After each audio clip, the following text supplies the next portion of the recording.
एक प्रेम असेही भाग 32. या कथेचे आधीचे भाग चॅनलवर अपलोड आहेत.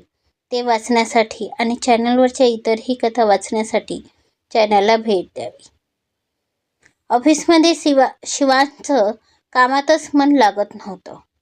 राहून राहून कालचा प्रसंग डोळ्यासमोरून जात होता. एक सेकंद जरी मला उशीर झाला असता तर, या विचारानेच त्याच्या डोक्यात काहूर माजलं होतं. फार भुंगा झाला होता डोक्याचा. पण यातही तर चूक त्याचीच तर होती. कुणी सांगितलं होतं याला शहाणपण करायला आणि नको नको ते बोलायला. बोलताना जरा म्हणून भान नव्हतं त्याचं. त्या निरागस जीवाकडे त्याने चुकून सुद्धा पाहिलं नव्हतं. तेव्हा नव्हती तिची काळजी. मग आता तरी कशाला करायची? राहू द्यायची ना. पण नाही, आता कसं चालणार ना गप्प राहून. आता तर आम्हाला इतका विचार करायचा आहे की त्या बिचाऱ्या डोक्याला त्रासून त्रासून सोडायचं आहे. तेव्हाच तर आम्ही सांगू जगाला आम्हाला बायकोची किती काळजी आहे ते. हे सगळी माणसे ना सारखीच असतात. ऑफिसचा, मित्राचा किंवा कुटुंबात कुठल्याही व्यक्तीचा राग ते बायकोवर काढतात. तिला काही बाही बोलून जातात. बायको म्हणजे ना यांना मशीन वाटते, जी फक्त एक रोबोट आहे. तिला थोडीच यांच्यासारखा भावना आहेत. म्हणून आपल्यामध्ये असलेल्या सगळ्या रागाचा कचरा ही माणसं तिच्यावर टाकून मोकळी होतात.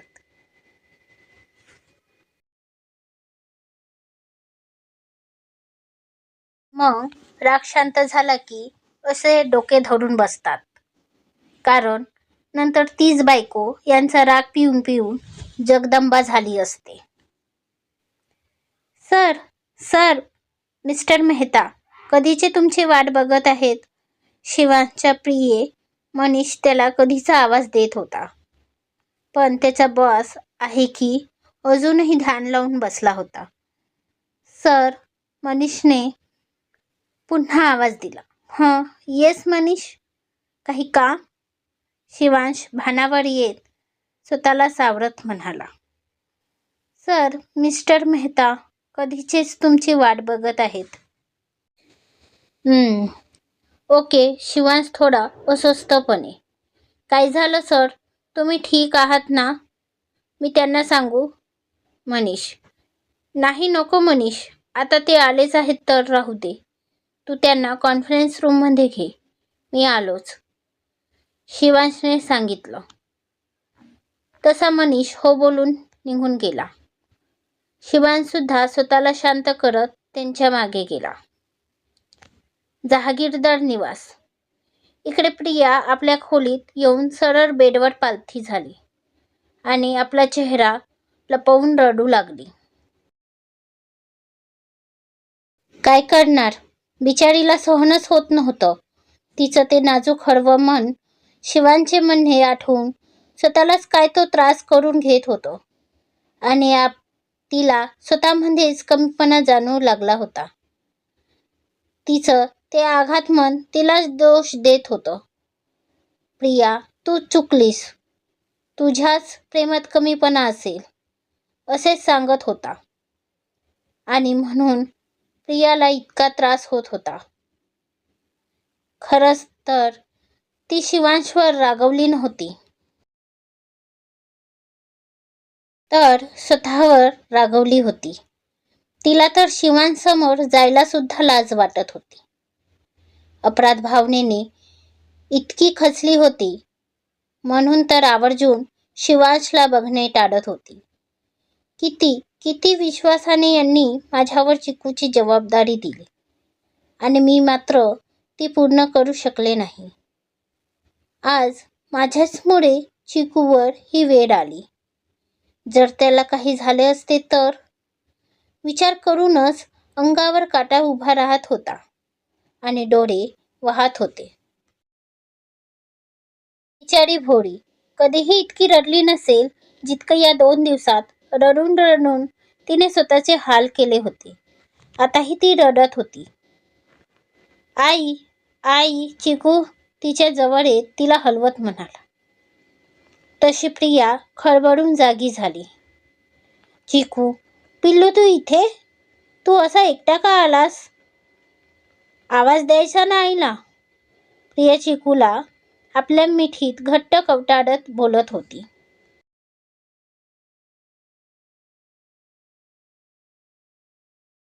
चिकूसोबत बोलतच तिने हळूच आपले ते वाहणारे डोळे पुसले. आता तिचं मन फक्त आपल्या पिल्ल्याच्या काळजीत कासावीस झालेलं होतं. एक वेळ कालचा प्रसंग जशाच्या तसा तिच्या डोळ्यांसमोर उभा राहून गेला आणि भीतीने ती कंपन करत चिकूला आणखी स्वतःमध्ये सामावून घेऊ लागली. तर बिचाऱ्या चिकूला आपल्या आईचं असं वागणं समजतच नव्हतं. तो नुसता तिलाच बघत होता. लहान मुलं तर अशीच असतात. ती कुठलीही गोष्ट जास्त धरून बसत नाही. काल त्याला लागलं, पण आज बरं वाटतंय ना, बस तर मग झालं. छान वाटलं की खेळायचं, बाळगायचं, असेच त्याचं बालमन असते. बाळा, पुन्हा असं नाही करायचं हं. असं एकटं निघून यायचं नाही. तुला जर काही झालं ना तर. म्हणून प्रियाला पुन्हा भरून आलं. तसं चिकूने प्रियाचे डोळे हळूच पुसले आणि पुन्हा तिला बिलगला. प्रिया बाळा, मी घेऊन आले त्याला. पौर्णिमाजीचा आवाज आला. तसं प्रियाने तिकडे पाहिलं तर त्या सुद्धा खोलीत आल्या होत्या. हट्ट करत होता तुझ्या जवळ यायला, म्हणून मी घेऊन आली त्याला. पौर्णिमाजी म्हणाल्या. आई, तुम्ही उभ्या का? बसा ना. प्रिया पौर्णिमाजीला जागा करून दे. तशी पौर्णिमाजी तिच्या बाजूला बसल्या.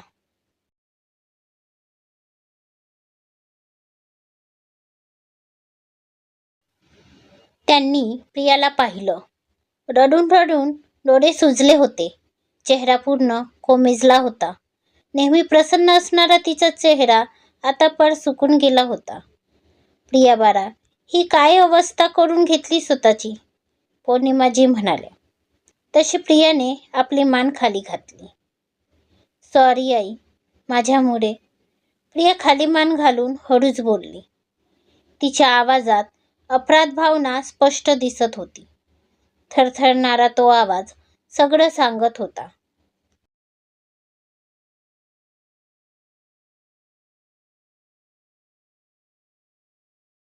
पौर्णिमाजीने एक हताश शुष्कारा सोडला. प्रिया बाळा, काल जे काही घडलं त्यात तुझी चूक कुठेही नव्हती. तू स्वतःला दोष देणे बंद कर बाळा. पौर्णिमाजी प्रियाला समजावत. जर चूक कोणाची होती तर ती शिवची. त्याला तुला तसे बोलायला नको होते. त्याच्याकडून मी तुझी माफी मागते. जमेल तर त्याला माफ कर. पौर्णिमाजी हात जोडत म्हणाल्या. तसं प्रियाने त्यांचे हात आपल्या हातात घेतले आणि नाहीमध्ये मान हलवली. यावेळी दोघींचेही डोळे भरून आले होते. नाही आई, तुम्ही माफी मागू नका. खरं तर यांचीही चूक नाही. प्रेमापोटी काळजीने ते बोलून गेले. फक्त वाईट इतकंच वाटतं की जो शब्द माझ्या मनात सुद्धा कधी आला नाही तो त्यांच्या ओठांवर आला. म्हणजे माझीच कुठेतरी कमी झाली असेल.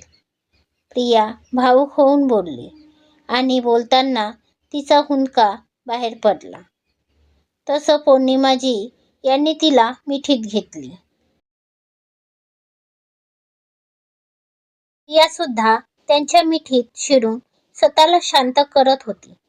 आईच्या गोदीत असणारा चिकू मात्र आपल्या आईला रडताना बघून हिरमुसला होता. त्याचे सुद्धा डोळे भरून येत होते. पौर्णिमाजीने प्रियाला समजावून शांत केले आणि तिला आराम करायचं सांगून त्या थोड्या वेळात निघून गेल्या. प्रिया सुद्धा रडून रडून थकली होती. म्हणून चिकूला कुशीत घेऊन बेडवर निवांत पडली.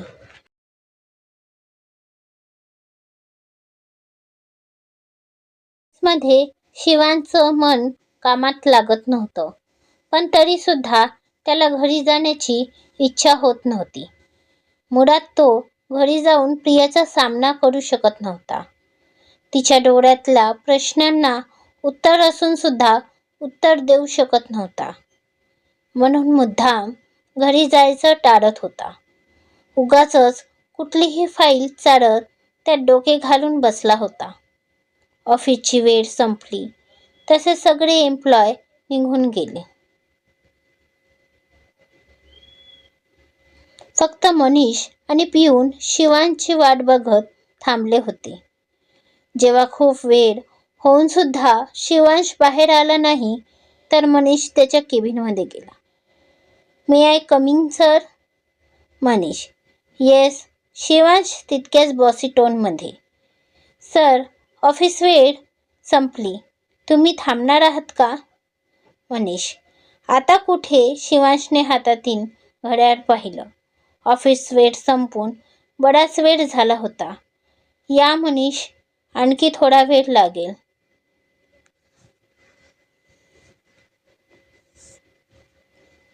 तू आणि पिऊन निघून जा, शिवांश फाईल चाळत म्हणाला. ओके सर, बोलून मनीष बाहेर निघाला. त्याने पिऊनला सांगितलं तसा तो सुद्धा निघून गेला. आज तर बॉसने सगळे मीटिंगसुद्धा कॅन्सल केलं. असं कुठलं काम आहे जे राहिलं आणि मलाच माहिती नाही? विचार करत करतच मनीषसुद्धा ऑफिस बाहेर पडला. आता त्या पूर्ण ऑफिसमध्ये फक्त शिवांश एकटा होता आणि ऑफिस बाहेर गेटवर वॉचमॅन.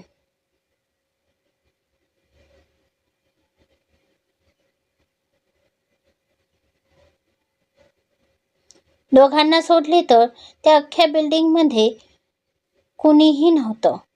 इकडे प्रियाची नजर घडीच्या काट्यावर टिकली होती. रोजची त्याची घरी येण्याची वेळ तर कधीचीच निघून गेली होती आणि अजूनही शिवांश घरी आला नाही म्हणून प्रियाचं मन चिंतेची सवारी घेऊन होतं. चिकूसुद्धा बाबांची आठवण काढून काढून थकला होता. दोघेही मायलेक छोटे छोटे चेहरे करून शिवांच्या येण्याची वाट बघत होते. इकडे ऑफिसमध्ये शिवांशसुद्धा फार अस्वस्थ झाला होता. त्याची नजर फोनवर प्रिया आणि चिकूच्या सोबत असणाऱ्या फोटोवर स्थिरावली होती. ही फोटो त्याने प्रियाच्या घरी लपून घेतली होती, जेव्हा प्रिया चिकूला घेऊन छान गोष्ट सांगत होती आणि चिकू तिला गोड हसत बघत होता. मी कसा ते बोलून गेलो मलाच समजले नाही.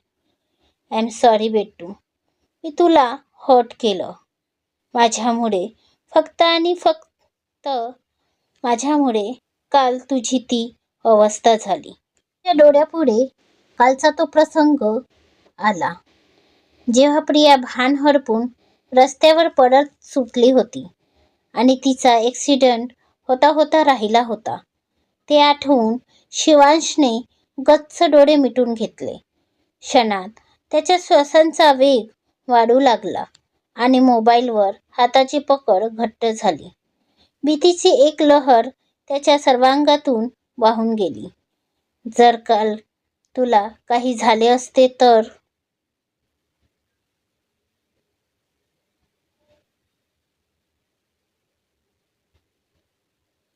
कसं सांभाळणार होतो मी स्वतःला आणि आपल्या बाळाला? आणि चिकू, तो तरी कसा राहिला असता तुझ्याशिवाय? सकाळी उठल्यापासून त्याला त्याची आई हवी असते. रात्री झोपताना सुद्धा तुझ्याच मिठीत त्याला झोप येते. झोपेतही साधी कूस बदलत नाही तो माझ्याकडे. इतका जीव आहे त्याच्या तुझ्यावर आणि तुझा त्याच्यावर. पण मी मात्र रागात हे सगळं विसरून गेलो आणि तुला दुखावून बसलो.